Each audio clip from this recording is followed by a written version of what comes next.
catching my breath.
You having fun? I'm having fun. Liar. I think the word for today is humility. Good word. Tina was enjoying herself.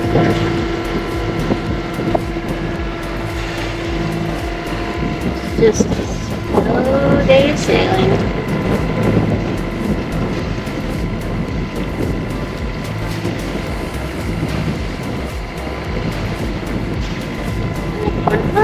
Looking out there,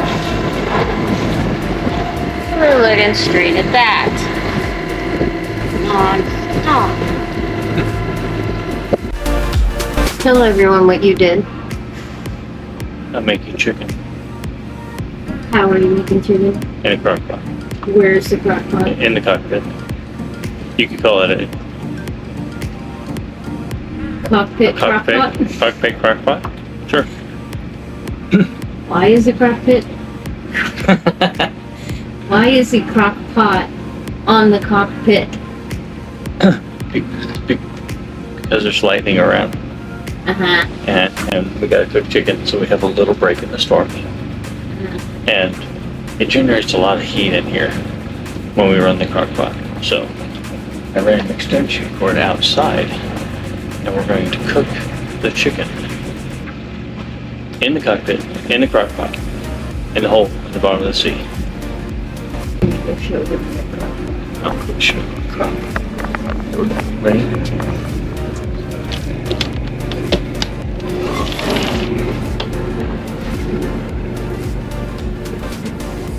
Check this being out.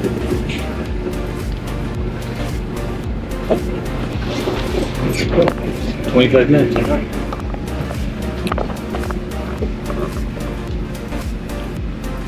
It's not crazy if it works.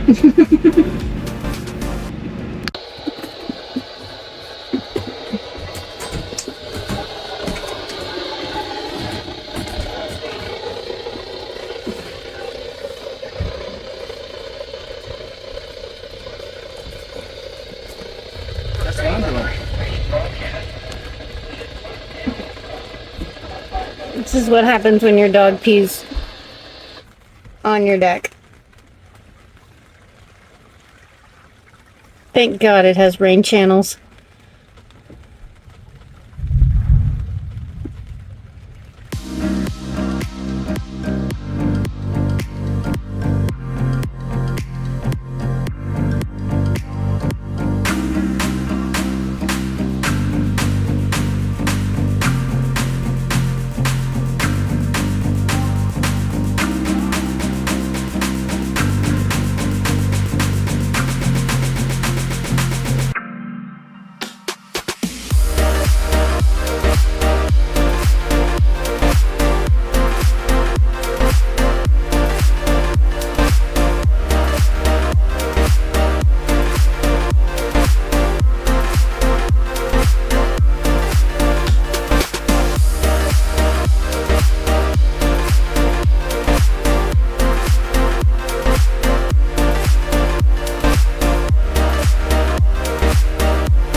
This is how we work and sail, work and sail, work and sail. This is how we work and sail, rainstorms all around. Currently surrounded by rainstorms. That big guy is gonna go behind us.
Pretty.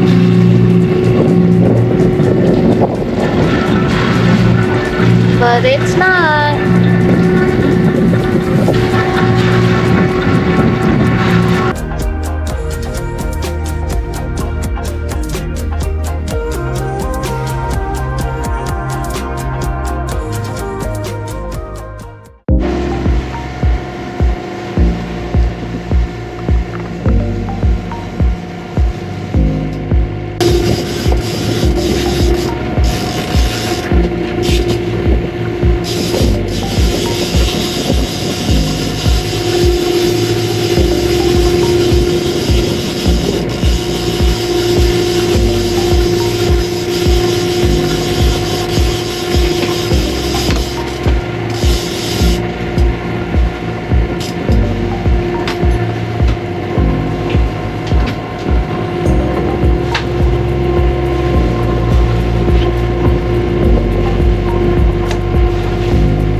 Hey, Donnie.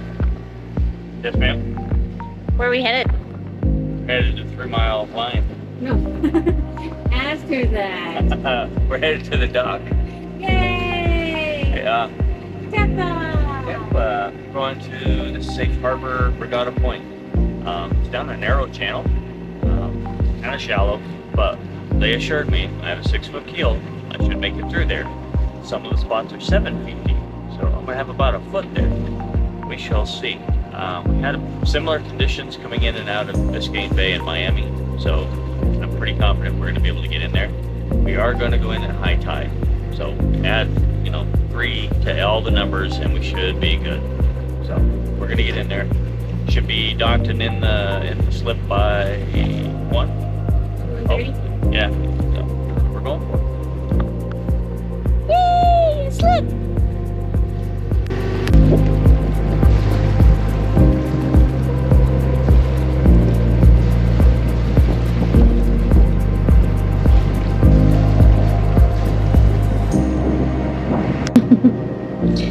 Happy Thursday. Happy Thursday.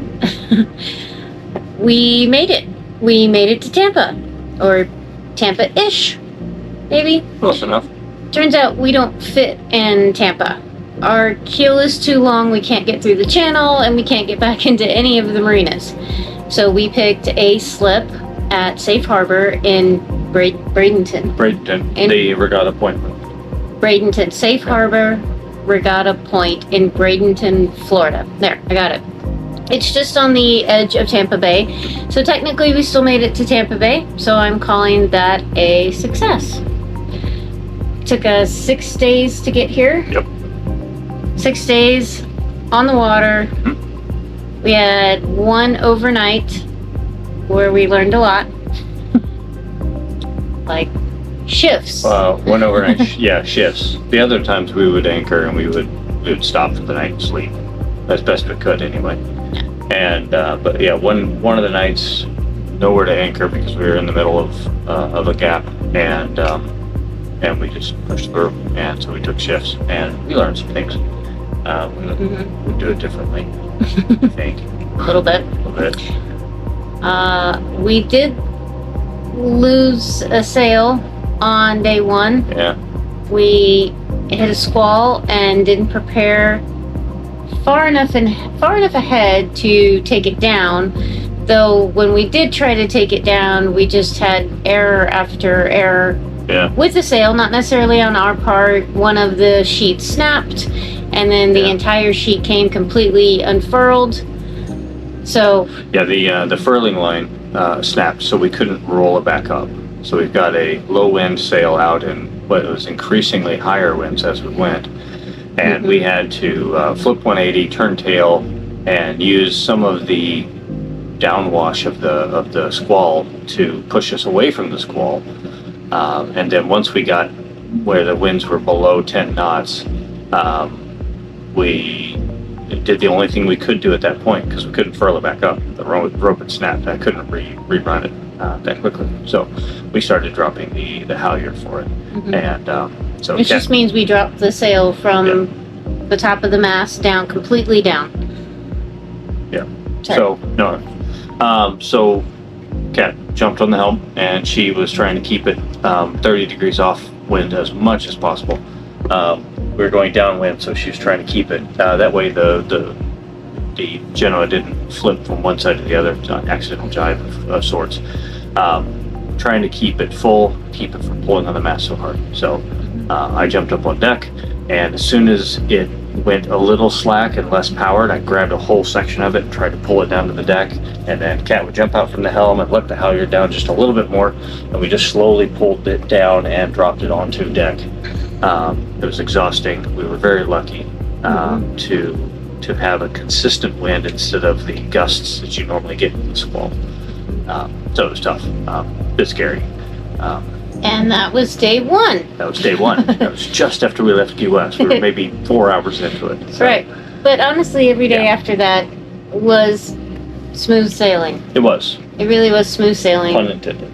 Yeah, pun intended. We learned how to go around squalls much better, much sooner. Yes. And we managed to avoid several of them coming, through Marco Island and Fort Myers. So feel a little bit more confident. Rotunda. We were quite, I wouldn't say quite lucky in Rotunda. You read the weather really well in Rotunda. And I was really surprised because You were surprised that I read it so well? I was surprised that it worked as well as it did. One of the storms, no, it's not like that. It's that weather is unpredictable. and the ability to be able to read it and it to work so well it is really rare. I mean, it's almost a mathematical impossibility, but you did it, and we were making great way. And she looked at the weather and said, "Okay, well, we've got a storm here. Let's tack 90 degrees straight to the side, head toward shore slowly, let it pass in front of us." And we did. And then, as it passed in front of us, another squall developed to our side. Actually, at that point, right in front of us, but to the side of our progress. So as soon as we turned 90 degrees and followed the shore behind the other one, that one started to roll through, and we just missed them both. It was just, we had 13 knots of wind, 14 knots of wind max, and very little rain. Mm-hmm. So it was a very good read on the weather, and we had an open gap, and we hit the gap. It was just well executed. So you get great credit for that. Nice. There you go. So like I said, we are here in Bradenton, Florida. Yes. We're going to be here for a few days, up to a week max, mostly because that's what we paid for at the slip. It is a nice slip. We'll show you guys around tomorrow, but we're living the luxuries as far as boat life. We have full hookups, electrical and water. We have pump out right at the dock. There are 4 different restaurants within walking distance. Yeah. It's a really pretty area. So far, everybody's been nice, so we're pleased. We'll be here for 3 or 4 days, max a week. We're gonna take some time off away from the boat, take a little break. We're gonna go spend the weekend with some family in Ocala. We're gonna see some friends and have dinner with them in Brandon, Florida. And really exciting news, my brother and his family are coming, and they're going to stay with us on the boat and finish out the sail to Kima. So extremely excited to have them on board, extremely excited to have the help, so it's not just the 2 of us anymore. Not that I don't love spending time with you, but 2 people on this size of a sailboat, it's a lot. 2 is the minimum, and it's a lot of work for 2. It is a lot of work for 2. You could single-hand this sailboat in great weather. Right. Any sort of bad weather, and it's really just not. So, more hands, better hands, even if they're unskilled hands. Her brother's not unskilled, but the kids that are coming along are. But they can stand at the helm, they can hold on a degree of compass, and give us a little bit of a break, even if we're just right there next to them. So it's very welcome, and we've got the room for it, and we'll happily provision and make room for it. Right. Yeah. So we're looking forward to their arrival, seeing some family, seeing some friends, taking a little bit of break from the water, and then sometime next week we'll get right back on the water. And we've got a little bit of a north cut past Tampa. And then we have not a straight cross across the Gulf, a straight cut across the Gulf. We're going to catty corner it a little bit, but it is a couple days trip from Tampa northwest up to Pensacola-ish. We're going to skip that armpit of Florida. Yeah. There's just not a lot out there, so it will be a couple more days at sea before we even get close to land again, but we will have crew. We will have another experienced sailor with us, so it'll be good. There's a big shelf that comes out too, so it's really shallow, far out, away from the land. So we have to sail out far anyway, just for the 6-foot draft. And we don't even have that large of a draft. I mean, we have one of the shorter ones in sailboats terms. But because of the hurricanes that have pushed through there, and the way that the water rotates in the Gulf, it just kind of drops it there. And so a bit of silty stuff there, and so we just have to go out and around it. But we've got Starlink, we've got the ability to work, we've got the ability to continue moving. Ton of diesel on this boat. It's over 200 gallons of diesel we can haul, so we can make large passages even if we just motor the whole way. So we're gonna enjoy some AC and enjoy some restaurants. Some long showers. Yeah. And I guess that's it. Yeah. All right, that's our update.